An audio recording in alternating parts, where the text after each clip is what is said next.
सफदर आराम से बैठा चाय पी रहा था कि एकदम उसे ऐसा महसूस हुआ जैसे किसी ने उसका नाम लिया हो। वो चौंक उठा और इधर उधर देखने लगा, लेकिन होटल के सब लोग अपनी अपनी बातों में मसरूफ थे। वो बड़ा हैरान हुआ, फिर सोचा शायद किसी के साथी का नाम हो। चुनाचे वो फिर चाय की प्याली की तरफ मुतवज्जे हो गया कि अचानक उसे एक छोटा सा कंकर लगा। बेसाख्ता उसकी नजर ऊपर उठ गई तो गैलरी में उसे कैप्टन शकील बैठा हुआ नजर आया। कैप्टन शकील ने उसे आंख से इशारा किया। वो खुद उठकर बाथरूम की तरफ चला गया। सफदर ने इत्मीनान से चाय का आखिरी घूंट लिया और उठकर बाथरूम की कतार की तरफ बढ़ गया। एक तरफ उसे कैप्टन शकील सिगरेट पीता नजर आया। उसकी आंखों में बेताल्लुकी थी और चेहरा हमेशा की तरह हर किस्म के जज्बात से आ रही। सफदर जैसे ही उसके पास से गुजरा, एक कागज का पुर्जा उसके हाथ में मुंतकिल हो गया। सफदर फौरन एक खाली बाथरूम में घुस गया। उसने पुर्जा पढ़ा तो लिखा था, सफदर, अपने सामने वाली मेज पर ग्रे सूट वाले का ख्याल रखना, वो तुम्हारा ताकुब करता हुआ यहाँ तक आया है। सफदर ने कागज को मरोड़ कर बेसन में बहा दिया और खुद दरवाजा खोल दिया। बाहर आ गया तो उसे वही ग्रे सूट वाला अपनी तरफ आता नजर आया। सफदर को देखते ही उसके चेहरे पर इत्मीनान की झलक नुमाया हुई। सफदर बगैर तवज्जो दिए उसके पास से गुजरता चला गया। सफदर सीधा काउंटर पर गया और काउंटर गर्ल से फोन की इजाजत चाही। सफदर ने X2 के नंबर घुमाए। फौरन उधर से X2 की मखसूस आवाज उभरी। X2, मैं सफदर बोल रहा हूँ जनाब। X2 बोला, कहो क्या बात है। आवाज में सख्ती नुमाया थी। सफदर ने कहा, जनाब आपके हुक्म के मुताबिक होटल शिजान में ठीक 6 बजे पहुंच गया था। वहां मुझे कैप्टन शकील ने एक ग्रे रंग वाले सूट के मुतालिक बताया कि वो मेरा ताकुब करता हुआ यहां तक पहुंचा है। X2 गुर्राया, सफदर ने फौरन कहा, यस सर। X2 बोला, तुम फौरन होटल से चले जाओ, ग्रे सूट वाला तुम्हारा पीछा करेगा, उसे हर हालत में लेकर दानिश मंजिल में पहुंच जाओ, मैं नाकामी की बात नहीं सुनूंगा। सफदर ने कहा, ओके सर, और सिलसिला मुनक़ता कर दिया। उसने फोन रख कर काउंटर गर्ल की तरफ देखा, लेकिन वो उस तरफ मुतवज्जे न थी। सफदर ने आहिस्ता से जेब से पैसे निकाले और काउंटर पर रख कर बाहर निकलता चला गया। बाहर आकर उसने इधर उधर देखा और एक टैक्सी को बुलाकर उसमें बैठ गया। ड्राइवर को न्यू हाई स्ट्रीट की तरफ चलने का हुक्म दिया। टैक्सी चल पड़ी। सफदर ने थोड़ी देर के बाद पीछे मुड़कर देखा तो एक सुर्ख रंग की कार बड़ी तेजी से उनके आगे निकल गई। उसे वही ग्रे सूट वाला ड्राइव कर रहा था। सफदर मुस्कुराया और उसने ड्राइवर को कहा कि इसका पीछा करो। ड्राइवर ने कहा, मगर जनाब। सफदर ने कहा, यह पुलिस का काम है, घबराओ मत। और ड्राइवर बड़ी मुस्तैदी से उसका पीछा करने लगा। अचानक सुर्ख रंग की कार झरना झील की तरफ मुड़ गई। ये एक सुनसान सड़क थी। सफदर संभल गया। अब तमाम रास्ता सुनसान शुरू हो गया था। अचानक सुर्ख रंग की कार सड़क पर टेढ़ी होकर खड़ी हो गई। टैक्सी ड्राइवर ने बड़ी फुर्ती से ब्रेक मारी। टैक्सी रुक गई। एक कार पीछे भी आ रुकी। उसमें से 4 आदमी पिस्तौल लेकर नीचे उतर आए। सफदर बुरी तरह घिर चुका था, लेकिन वो इत्मीनान से बैठा रहा। वो चारों उसकी कार के गिर्द खड़े हो गए। उनमें से एक ने सफदर को नीचे उतरने को कहा। जैसे ही सफदर नीचे उतरा, वो सुर्ख रंग की कार तेजी से आगे बढ़ गई और सफदर अपनी किस्मत को कोसने लगा। वो चारों उसे पिस्तौल की जद में लिए अपनी कार की तरफ बढ़ने लगे। सफदर ने सोचा, इस तरह तो वो खुद किसी हकीर चूहे की तरह चूहेदान में फंस जाएगा। उसे कुछ करना चाहिए। ये सोचते ही वो चलते चलते एकदम बैठ गया।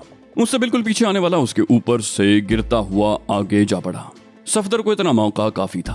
वो बाकी तीनों से उलझ पड़ा और इतनी तेजी से लाते और घूंसे मारने लगा कि उनके हाथ से पिस्तौल छूट गए और वो सफदर से गुथ गए। सफदर भला 3 आदमियों के बस में कहाँ आता था। उसने 2 मिनट से भी कम अरसे में तीनों को लिटा दिया। अचानक उसके पीछे से एक चीख उभरी और वो उछल कर एक तरफ हट गया। उसे अपने पीछे एक आदमी, जिसको उसने नीचे बैठ कर गिराया था, गिरता हुआ नजर आया। ये कारनामा टैक्सी ड्राइवर का था, जिसने एक पत्थर से उसे मार गिराया था। सफदर ने उन चारों की तलाशी ली तो सबकी जेबों से एक अजीबोगरीब कार्ड निकला, जिस पर सुर्ख रोशनाई से माका जोंगा लिखा हुआ था। नीचे मौत की तस्वीर यानी खोपड़ी और उसके नीचे 2 हड्डियां बनी हुई थीं। इतने में वो टैक्सी ड्राइवर भी करीब आ गया। सफदर ने उसे तहसीन आमेज नजरों से देखा और उसकी मदद से उन चारों को उठाकर उनकी कार में ठूस दिया और खुद टैक्सी में बैठकर वापस शहर की तरफ चल पड़ा, क्योंकि उसे यकीन था कि वो उस सुर्ख रंग की कार को नहीं पा सकता। वो X2 से सख्त शर्मिंदा था। अब न जाने उसकी इस नाकामी पर X2 का क्या रद्द-ए-अमल होगा, लेकिन शायद इन कार्डों की वजह से जान बच जाए। शहर आने पर उसने टैक्सी फोन बूथ के करीब रुकवा दी। जैसे ही ग्रे सूट वाला होटल से उठा, कैप्टन शकील ने अपनी जगह छोड़ दी। बिल वो पहले ही अदा कर चुका था। वो तीर की तरह ग्रे सूट वाले के पीछे गया। ग्रे सूट वाला एक सुर्ख रंग की स्पोर्ट्स कार में बैठ रहा था। कैप्टन शकील ने तेजी से इधर उधर देखा और फिर वो डिग्गी को आहिस्ता से उठाकर फुर्ती से अंदर घुस गया। इतने में कार आहिस्ता आहिस्ता चल पड़ी। फिर वो तेजी से भागने लगी। कैप्टन शकील एक झर्री से पीछे का नजारा देख रहा था। अचानक कार ने एक टैक्सी को क्रॉस किया। उसमें उसे सफदर की कमीज के कफ में लगे हुए मखसूस बटन की झलक नजर आई। फिर वो सुर्ख टैक्सी तेजी से कार के पीछे भागती हुई नजर आई। अचानक कार रुक गई। कैप्टन शकील ने बड़ी मुश्किल से खुद को संभाला, नहीं तो उसका सर डिग्गी के ढकने से जा टकरा था। टैक्सी के ब्रेक भी बड़ी तेजी से लगे थे। कैप्टन शकील को डर था कि कहीं कार में मौजूद ग्रे सूट वाला उतरकर पीछे न चला आए, लेकिन कोई ना आया। उसने देखा कि सफदर की कार के पीछे एक और कार आकर रुकी और सफदर 4 पिस्तौलों की जद में नीचे उतर रहा है। अभी वो कुछ करने का इरादा ही कर रहा था कि कार तेजी से चल पड़ी। अब सारी स्कीम उसकी समझ में आ गई। ताकुब को रोकने का बेहतरीन तरीका इस्तेमाल किया गया था। कार तेजी से चल रही थी। अचानक वो कच्चे में उतर गई। अब कैप्टन शकील सख्त मुश्किल में फंस गया, क्योंकि उसे खतरा था कि कहीं डिग्गी के उछलने या खुद उसके उछलने से ग्रे सूट वाला होशियार ना हो जाए। लेकिन कच्चे में थोड़ी ही देर चलकर कार रुक गई और वो ग्रे सूट वाला उतरकर एक तरफ चल पड़ा। कैप्टन शकील भी फुर्ती से डिग्गी में से उतरा और एक दरख्त के पीछे छुप गया। सामने ही एक कच्ची सी इमारत नजर आ रही थी। वो कार से उतरने वाला शख्स उसमें दाखिल हो गया। कैप्टन शकील भी इमारत में दाखिल हो गया। इमारत के दरवाजे के बाद एक राहदारी बनी हुई थी, जिसके दोनों तरफ कमरे थे। एक दरवाजे की दर्ज में से रोशनी की पतली सी लकीर बाहर आ रही थी। कैप्टन शकील बिल्ली किसी चाल चलते हुए उस दरवाजे तक पहुंचा। उसके हाथ में रिवॉल्वर मजबूती से पकड़ा हुआ था। वो इंतहाई चौकन्ना था। उसने दर्द से आंख लगाकर देखा। अंदर 4 आदमी नकाब पहने सोफों पर बैठे थे। ग्रे सूट वाला एक तरफ खड़ा था। एक नकाब पोश ने कहा, क्या रहा? ग्रे सूट वाले ने जवाब दिया, सब ठीक है। नकाब पोश ने पूछा, किसी ने ताकुब तो नहीं किया? ग्रे सूट वाला बोला, ताकुब किया था, मगर तरकीब नंबर 4 से रोक दिया। अचानक कैप्टन को पीछे से एक लात लगी और कैप्टन बेख्याली में कमरे के अंदर जा गिरा, लेकिन फौरन उठ खड़ा हुआ। दरवाजे पर एक कवी हैकल हबशी हाथ में पिस्तौल थामे खड़ा था। उसकी आंखें सुर्ख थीं। कमरे में बैठे हुए 4 नकाब पोश हड़बड़ा कर उठ खड़े हुए। कैप्टन का पिस्तौल उसके हाथ से छूटकर ग्रे सूट वाले के कदमों में जा गिरा, जिसे उसने उठा लिया था। अब कैप्टन शकील खाली हाथ था। हबशी गुर्राया, साहब, ये कुत्ता बाहर से बातें सुन रहा था। एक नकाबपोश की फुनकारती हुई आवाज आई। उसने कैप्टन शकील की तरफ मुखातिब होकर पूछा, कौन हो तुम और यहाँ कैसे आए? कैप्टन शकील बोला, सवाल के पहले हिस्से का जवाब मैं नहीं दे सकता, अलबत्ता दूसरे का बता सकता हूँ कि मैं ये इन साहब की कार की डिग्गी में आया हूँ। नकाबपोश की गुर्राहट भयानक हो गई। तुम्हें यह बताना पड़ेगा कि तुम कौन हो और यहाँ कैसे आए। कैप्टन शकील ने कोई जवाब न दिया। नकाबपोश ने हबशी की तरफ देख कर कहा, इसका दिमाग ठिकाने लगाओ। उस ग्रांडील हबशी ने अपना पिस्तौल एक नकाबपोश के हवाले कर दिया और खुद आहिस्ता आहिस्ता कैप्टन शकील की तरफ बढ़ा। उसका अंदाज इंतहाई मरूबकुन था, लेकिन कैप्टन शकील एक ठोस चट्टान की तरह खड़ा था। उसके चेहरे पर कोई शिकन न थी। वो इंतहाई इत्मीनान से उस हबशी की तरफ देख रहा था। हबशी उसका ये इत्मीनान देखकर एक लम्हे के लिए झिझका, लेकिन फिर अचानक उछलकर कैप्टन शकील की तरफ आया। कैप्टन शकील इंतहाई फुर्ती से एक तरफ हट गया। हबशी उतनी तेजी में ही आगे की तरफ बढ़ा। पीछे से कैप्टन शकील ने उसकी पुश्त से एक भरपूर लात मारी और हबशी उछलकर सामने वाली दीवार से टकरा गया। फिर अचानक वो तेजी से पलटा। उसका चेहरा लहूलुहान हो गया था और इंतहाई भयानक लग रहा था। आंखों में शोले से भड़क उठे थे। उसने अपना दायां हाथ तेजी से हिलाया। कैप्टन शकील ने फौरन पहलू बदला, लेकिन हबशी उसे डॉज देने में कामयाब हो गया।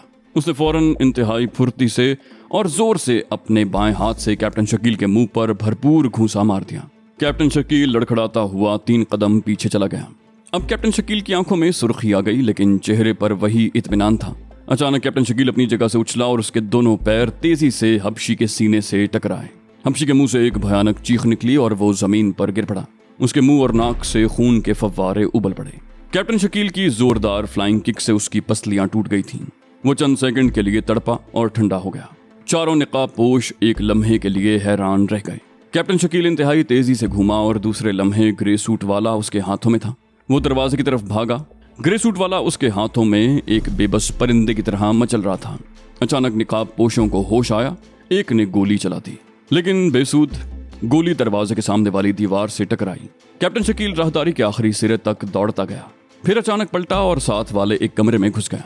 ग्रे सूट वाला अब भी उसके हाथों में मचल रहा था, लेकिन कैप्टन शकील ने उसका मुंह सख्ती से दबा दिया था। नकाबपोश डरते हुए राहदारी में आए, लेकिन कैप्टन शकील उन्हें नजर न आया। वो राहदारी से बाहर निकल गए। वहां भी कैप्टन शकील का कोई पता नहीं था। नकाबपोश ने कहा, इतनी जल्दी भला कहाँ जा सकता है? एक गुर्राहट बुलंद हुई, पता नहीं। पहले वाले ने कहा, कहीं पिछले दरवाजे से तो नहीं भाग गया? चारों पिछले दरवाजे की तरफ भागे, लेकिन वहां भी नहीं था। एक निकाबपोश ने, जो उनका सरदार था, तीनों को इमारत के मुख्तलिफ कोनों में देखने के लिए भगा दिया और खुद बिल्डिंग देखने के लिए गया। इतना वक्फा कैप्टन शकील के लिए काफी था। उसने ग्रे सूट वाले को हाथों पर उठाया। उसके मुंह पर हाथ रखने की वजह से वो बेहोश हो गया था। वो गेट के सामने खड़ी हुई सुर्ख कार में फुर्ती से बैठ गया। ग्रे सूट वाले को उसने पिछली सीट पर फेंका और इंतहाई तेजी से कार रिवर्स की और सड़क पर से होता हुआ तेजी से एक तरफ चल पड़ा। उसकी कार की पिछली तरफ से गोलियां टकराईं, लेकिन जल्द ही उसकी कार पिस्तौल की रेंज से निकल गई। चंद ही लम्हों में वो जामनगर वाली सड़क पर था। उसकी कार इंतहाई तेजी से भाग रही थी और उसका रुख दानिश मंजिल की तरफ था। इमरान की सुर्ख रंग की कार सर सुल्तान की वसीओ-अरीज कोठी के पोर्च में जाकर रुक गई। इमरान दरवाजा खोलते ही तेजी से नीचे उतरा। इस बार उसके जिस्म पर सलीके के कपड़े थे और चेहरे पर हिमाकत की तहें बिल्कुल गायब थीं। ऐसा महसूस होता था कि ये इमरान की बजाय कोई और है। वो तेज तेज कदमों से चलता हुआ सर सुल्तान के ड्राइंग रूम में दाखिल हो गया। सर सुल्तान अपने ड्राइंग रूम में बड़ी परेशानी से टहल रहे थे। उनकी परेशानी पर गौर व फिक्र की गहरी लकीरें नुमायां थीं। इमरान को देखते ही उनके चलते कदम रुक गए। इमरान ने सलाम किया। सर सुल्तान उसे सोफे पर बैठने का इशारा करते हुए खुद भी एक सोफे पर बैठ गए। सर सुल्तान इमरान को इस रूप में देखकर और भी संजीदा हो गए। 2 मिनट तक तो कोई कुछ न बोला। फिर सर सुल्तान ने सुकूत तोड़ा। इमरान बेटे, हालात का तो तुम्हें इल्म है। इमरान ने जवाब दिया, जी हाँ, बखूबी। सर सुल्तान ने एक हाथ से दूसरे हाथ को थपकी देते हुए कहा, मैं तो सोचते सोचते थक गया हूँ, कुछ भी समझ में नहीं आता। उधर अवाम हुकूमत के खिलाफ बगावत पर तुले खड़े हैं और इधर हुकूमत बेबस नजर आती है कि वो किस तरह इस मुसीबत का मुकाबला करे। इमरान ने कहा, जी कुछ न कुछ तो हो जाएगा, मैं अपनी तरफ से पूरी कोशिश कर रहा हूँ। सर सुल्तान ने कहा, बेटा अब सबकी नजरें तुम्हारी तरफ ही लगी हुई हैं। और हाँ, मिल्टन का पता चला कि वो यहाँ किस लिए आया था। इमरान बोला, ब्लैक जीरो ने उसके मुताल्लिक तहकीक की है। उस रिपोर्ट के मुताबिक वो भी उसी माका जोंगा के चक्कर में यहाँ आया था, लेकिन किसी से राब्ता कायम करने से पहले ही होटल में कत्ल कर दिया गया। सर सुल्तान ने सोचते हुए कहा, क्या जर्मन हुकूमत को उसकी हलाकत की खबर पहुंचा दी है? इमरान ने उठते हुए कहा, जी हाँ, हमारी हुकूमत ने उसे मुत्तला कर दिया है। अच्छा, मुझे इजाजत दीजिए, मुझे बहुत से काम है। सर सुल्तान ने हाथ मिलाते हुए कहा, अच्छा, अल्लाह तुम्हें कामयाब करे। और इमरान तेजी से बाहर निकल गया। उसने बड़ी तेजी से कार कोठी से बाहर निकाली। उसके चेहरे पर बला की संजीदगी थी और दरअसल बात ही कुछ ऐसी थी। दारुल हुकूमत में इस दफा ऐसी तबाही आई थी कि इससे पहले इसका तसव्वुर ही नहीं किया जा सकता था और दारुल हुकूमत गैर मुल्की जासूसों की आमाजगाह बनी हुई थी। इन हालात में इमरान और उसकी टीम के सर पर ही तमाम जिम्मेदारियां आ गई थीं। इमरान की कार बड़ी तेजी से झरना झील की तरफ जा रही थी। उसकी आंखें चारों तरफ गर्दिश कर रही थीं। वो बेइंतहा चौकन्ना था। झरना झील के करीब जाकर उसने कार रोक दी और फिर वो आहिस्ता से कार का दरवाजा खोलकर नीचे उतर आया। उसका दायां हाथ उसके कोट की जेब में था। आहिस्ता आहिस्ता वो हाथ कोट की जेब से बाहर आया। उसमें कार्ड था जिस पर माका जोंगा लिखा हुआ था। उसने वो कार्ड निकाल कर गौर से देखा और फिर उसे जेब से लाइटर निकाल कर जला दिया और कार्ड को उसकी लौ पर रख दिया। आहिस्ता आहिस्ता उस कार्ड पर एक इमारत उभरती हुई नजर आई। उसने गौर से उस इमारत की तरफ देखा और फिर कार्ड को जेब में डाल लिया। अब वो आहिस्ता आहिस्ता दरख्तों की कतारों के साथ साथ बढ़ता चला जा रहा था। थोड़ी दूर चलकर उसे ये इमारत नजर आ गई जिसकी तस्वीर उस पुरस्कार कार्ड पर थी। इमारत इंतहाई खस्ता और पुरानी थी। किसी जमाने में ये इमारत वाकई फन्ने तामीर का शानदार नमूना थी, लेकिन अब बेरहम जमाने के हाथों उसकी तमाम दिलकशी और खूबसूरती मिट चुकी थी। अब तो वो शिकस्ता ईंटों और गर्दो गुबार का एक ढेर थी, लेकिन उसके बावजूद खंडर बता रहे हैं कि इमारत अजीम थी। इमरान ने एक नजर उस पर डाली, कुछ देर सोचता रहा, फिर वापस अपनी कार की तरफ चल पड़ा। अब उसके कदम तेज तेज बढ़ रहे थे। उसने कार का स्टीयरिंग संभाला और उसे सड़क के एक तरफ लंबी लंबी घास में उगी हुई खुदरौ झाड़ियों के घने झुंड में इस तरह छुपा दिया कि वो बिल्कुल नजर न आती थी और खुद वो दोबारा उस इमारत की तरफ चल पड़ा। जब वो उस जगह पहुंचा जहां से वो वापस मुड़ा था तो उसने एक बार फिर गौर से इमारत को देखा, लेकिन इमारत का इर्द गिर्द का माहौल बिल्कुल खामोश था। एक बार उसके दिल में ख्याल आया कि वो उस इमारत को रात की तारीकी में चेक करे, लेकिन फिर वो आहिस्ता आहिस्ता उस इमारत की तरफ चल पड़ा। उसे ये तो यकीन था कि किसी न किसी वास्ते से ये इमारत माका जोंगा से ताल्लुक रखती है, इसलिए वो इंतहाई मोहतात था। वो लंबी लंबी घास की आड़ लेकर आहिस्ता आहिस्ता चल रहा था। जब वो इमारत के नजदीक पहुंचा तो कुछ देर उस घास में दुबक कर बैठा रहा, फिर वो आहिस्ता से उठा और इमारत में दाखिल हो गया। इमारत तमाम तर सुनसान थी। कोई भी ऐसा कमरा न था जो शिकस्ता न हो। हर तरफ मकड़ी के जाले तने हुए थे। वो सख्त परेशान हो गया कि इस वीरान इमारत का माकाज़ोंगा से किस तरह ताल्लुक हो सकता है। उस इमारत को देखकर तो ऐसा महसूस होता था जैसे यहाँ कोई नहीं आया, हर चीज गर्दो गुबार से अटी हुई थी। उसकी बारीक भी नजरें चारों तरफ गर्दिश कर रही थीं। अचानक वो चौंका। उसे एक छोटा सा बैज पड़ा हुआ नजर आया जो उमूमन कोट के कॉलर पर लगाया जाता है। उस पर MZ के अल्फाज कंदा थे और उस पर एक बल खाता हुआ अजदहा उभरा हुआ था जिसकी सुर्ख जबान बाहर को निकली हुई थी। उसने वो बैज उठाकर जेब में डाल लिया। अब वो इंतहाई एहतियात से इधर उधर नजरें डाल रहा था। एक जगह से गर्दो गुबार जरा कम नजर आया। उसने बगौर देखा तो किसी के जूतों के हल्के हल्के निशान नजर आने लगे। वो कुछ सोच कर मुस्कुराया। अब उसका अजली अहमकपन उसके चेहरे पर दोबारा नजर आने लगा। उसने एक बार फिर चारों तरफ देखा, फिर मुंह लटका लिया और मायूसी से गर्दन झटक कर वापस मुड़ गया।